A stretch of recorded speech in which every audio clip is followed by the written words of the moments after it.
আসসালামু আলাইকুম, আমি ফয়সাল শাহী। সবাইকে আবারও স্বাগতম জানাই ফটোশপ ভিডিও টিউটোরিয়াল সিরিজের এই পর্বে। তো এই পর্বে আমরা গত পর্বে মুভ টুল এবং মুভ টুলের পরে যে রেক্টেঙ্গুলার মার্কেট টুল এবং এর আন্ডারে অন্যান্য টুলগুলো সম্পর্কে দেখেছিলাম। তো এই টুল আমরা এখন দেখব হলো পলিগনাল ল্যাসো টুল এটি, এবং এর আন্ডারে আপনারা দেখছেন একটি ল্যাসো টুল, একটি পলিগনাল ল্যাসো টুল, একটি ম্যাগনেটিক ল্যাসো টুল। তো এর কাজ কি? এই টুলটির কাজ হচ্ছে গিয়ে আমি আপনাদেরকে দেখাই। প্রথমে আমি পলিগনাল ল্যাসো টুলটি সিলেক্ট করছি এবং এখানে আমি জুমে টুলে সিলেক্ট করি। আপনারা আসলে জুম টুলের কাজ দেখে যাচ্ছেন। জুম টুলে সিলেক্ট করে আমি ছবিটাকে এদিকে আনছি। তো আমি চাই যে ছবিটির, আপনি যদি দেখেন এই ছবিটির পিছনে একটি ব্যাকগ্রাউন্ড অর্থাৎ আকাশ রয়েছে, আমি চাই যে আকাশের অংশটিকে রিমুভ করে দিতে ছবি থেকে। এই জন্য আমরা এই টুলটি ব্যবহার করব। তো আমি দেখি কিভাবে এই কাজটি করা যায়। প্রথমে আমরা এই টুলটি সিলেক্ট করলাম। এই টুলটি সিলেক্ট করে আমরা এখানে একটি পয়েন্ট দিব, তারপর এখানে একটি পয়েন্ট, তারপর এখানে একটি পয়েন্ট, এখানে একটি পয়েন্ট, এখানে একটি পয়েন্ট, এখানে আরেকটি পয়েন্ট। এভাবে করে আপনি এই জিনিসটাকে সিলেক্ট করবেন মাউস ক্লিকের দ্বারা। তো আমার সিলেকশনটা আসলে 100% আমি করতে চাচ্ছি না। এখন যদি আমি একদম সঠিকভাবে সিলেকশন করতে চাই তাহলে অনেক সময় লাগবে। আমি সময় স্বল্পতার জন্য আপনাকে খুব দ্রুততার সহিত দেখাচ্ছি জিনিসটা, সিলেকশন কীভাবে তৈরি করা যায়। তো এই টুলটি কিন্তু আপনারা কাজটি ভালো করে দেখবেন। এই তিনটা টুলটি আপনার অনেক কাজে আসবে। কোনো ছবির, অর্থাৎ কোনো একটি মডেলের ছবি, আপনি তার মডেলের ছবিকে আপনি মডেলকে আলাদা করতে চান তার ব্যাকগ্রাউন্ড থেকে, এই কাজটি কিন্তু আপনি এটি করতে পারেন। কোন একটি ব্যাকগ্রাউন্ড, তো আমাদের ছবিটি সিলেক্ট হয়ে গিয়েছে। তো আপনি দেখছেন যে ছবিটি এখানে সিলেক্ট হয়ে গেছে আমাদের এই অংশটি।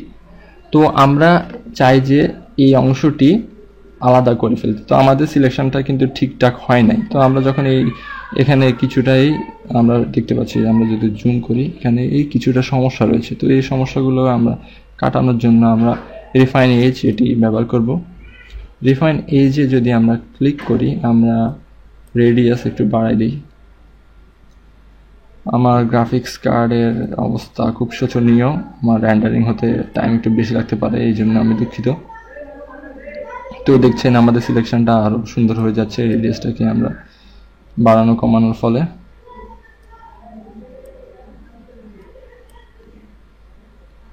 তো এমনটি হলে চলে, আর বেশি কিছু দরকার নেই। ওকেতে ক্লিক করছি।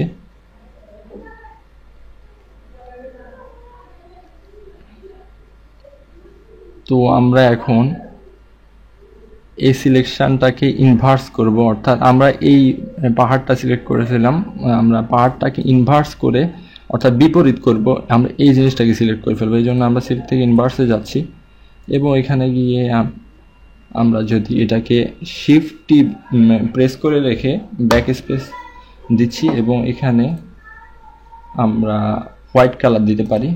হোয়াইট দিয়ে যদি ওকেতে প্রেস করি এবং কন্ট্রোল দিয়ে এজ করে আমরা সিলেকশনটা হাইড করব, অর্থাৎ সিলেকশনটা কিন্তু আমরা যদি কন্ট্রোল দিয়ে ডি টিভি তাহলে ডি সিলেক্ট হয়ে যাবে, কিন্তু আমরা সিলেকশনটা হাইড করতে চাই তাহলে এমনটি হবে।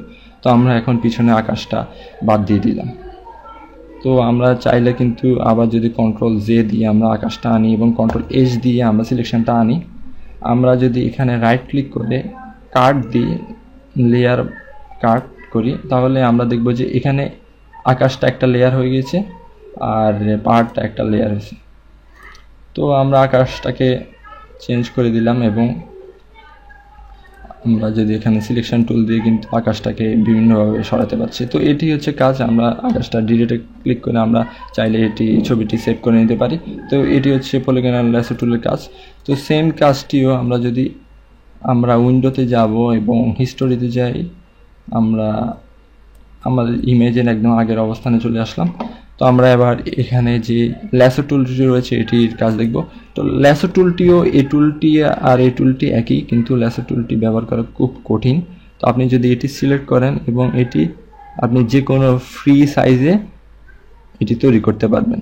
এটি তৈরি করে আমি এটি দিলাম এবং কন্ট্রোল শিফট হোয়াইট দিয়ে আমরা এটা ফিল করে দিচ্ছি। অনেকটা ভূতের মতো হয়ে গেছে মনে হচ্ছে। তো এইটি হচ্ছে ল্যাসো টুলের কাজ। ল্যাসো টুলটি আসলে ফ্রি। আপনি যদি যেমন ধরেন একটি সিলেকশন এভাবে এভাবে করতে যাচ্ছেন মেঘের মতো করে, এবং আপনি চাইলে এটাকে মেঘের কালারে ফিল করে দিতে পারেন। শিফট, আমি শর্টকাট ব্যবহার করছি, আপনি শিফট প্রেস করে রেখে ব্যাক স্পেস টিপ দিবেন, তারপর কালার দিবেন, এই মেঘের কালার দিবেন, এখানে মেঘের কালার এমন, আপনি চাইলে এটাতে কন্ট্রোল ডি দিয়ে ডিসেলেক্ট করে এখানে মেঘের মতো একটা জিনিস সৃষ্টি করতে পারবেন। কিন্তু আপনি যদি এই জিনিসটা পলিগনাল ল্যাসো টুল ইউজ করেন, এটি কিন্তু এরকম রাউন্ড হবে না, এটি হচ্ছে অনেকটা এমন হবে, আপনার সিলেকশনটা কিন্তু অন্য ধরনের হবে। কিন্তু এই সিলেকশনটা একদম ফ্রি টাইপের সিলেকশন, কিন্তু এটি একটা সমস্যা এটাই আছে যে এটি আসলে হাতে ব্যবহার করা খুব কষ্ট। এটি আপনি চাইলে আসলে ধৈর্য, যাদের ধৈর্য আছে, আমার কিন্তু এই ধৈর্যটা নাই, আমি এটা ব্যবহার করতে পারবো না। এটিকে এভাবে এভাবে এভাবে করে এভাবে করে দিতে হবে, কিন্তু এটি খুব সময় সাপেক্ষ। Control D deselect. তো এরপরে হচ্ছে ম্যাগনেটিক্যাল ল্যাসো টুল, এটি খুবই ইম্পর্টেন্ট। আমি আবার ছবিটির হিস্টোরিতে গিয়ে ছবিটা আগের অবস্থানে যাচ্ছে। তো ম্যাগনেটিক্যাল ল্যাসো টুলটি হচ্ছে, এটি ফটোশপের একটি খুব দারুণ একটি ফিচার। তো ফটোশপ আসলে কি, এটি একটি পিক্সেল বেস সফটওয়্যার। এটি এইখানে ফটোশপ আসলে ছবিটি সম্পর্কে কিছু বুঝতেছে না, ফটোশপ বুঝতেছে এখানে আপনি যদি 100% করেন, 100% না, একদম ফুল জুম করেন, এখানে একটি পিক্সেল, এখানে একটি পিক্সেল, এখানে একটি পিক্সেল, আমি যদি আরও জুম করি, এগুলো সব একটি একটি হচ্ছে পিক্সেল। আমি আবার 100% নিয়ে আসি, পিক্সেলের কাজ করে। তো আমরা যদি এখন ম্যাগনেটিক ল্যাসো টুলটি নিয়ে আমরা এখানে একটি ক্লিক করি, আমরা দেখতে পাচ্ছেন ল্যাসো টুলটি কীভাবে কাজ করছে। পিক্সেল বাই পিক্সেল ফটোশপ বুঝতেছে যে এইখানে একটা জিনিস, ওইখানে ডিফারেন্ট জিনিস, তাহলে এই জিনিসটা সিলেক্ট করি। তো আমার এখানে একটু ভুল হয়ে গেল, আমরা ওই দিকে গেলাম, তাহলে আপনি ব্যাক স্পেস টিপবেন, তাহলে সঠিক জায়গায় চলে আসবেন। আমি যদি আবার এটি কি, আপনি চাইলে এটি ব্যবহার করা খুবই ইজি, সিলেকশন করতে মজাই আছে। তো আমি আর পুরোটা সিলেক্ট করে দেখালাম না, আমি এই এরিয়াটা সিলেক্ট করে দেখালাম আপনাকে। আমি এটা সিলেক্ট করলাম শুধু ম্যাগনেটিক টুলটি দিয়ে।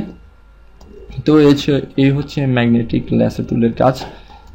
তবে ম্যাগনেটিক ল্যাসো টুলটি আপনি যদি প্রথম দেখে থাকেন, আপনার মনে হবে যে এটি খুব ব্যবহার করা খুবই ইজি। আসলে এটি ইজি হচ্ছে, এখানে আপনি যদি দেখেন, এখানে পিক্সেলটা এমন এক ধরনের, এখানে আরেক ধরনের, তাই ফটোশপ ডিটেক্ট করে নিচ্ছে যে এইখানে এক জিনিস, এখানে আরেক জিনিস, তাহলে এটা সিলেক্ট করো। কিন্তু আপনি যখন একটি সবুজ গাছপালা, একটা বনে জঙ্গলে একটা ছবি তুললেন, কোনো হয় ঘুরতে গেলেন, পিছনে আপনার সবুজ পাতা রয়েছে, তো সব কিছু সবুজ, আপনি এক ধরনের মানে হাবিজাবি অবস্থা, তখন কিন্তু এই টুলটি কাজ করবে না, তখন আপনাকে অন্য পন্থা অবলম্বন করতে হবে। তো তখন আমি এসব ছবি দিয়ে আমি প্রজেক্ট ভিত্তিক দেখাবো আপনাদের কাজগুলো। তো আজকে এই পর্যন্তই, সবাইকে ধন্যবাদ জানাই। আমি ফসল শাহী, আশা করি আপনারা সবাই আমার এই টিউটোরিয়াল সিরিজটি ফলো করছেন এবং উপকৃত হচ্ছেন।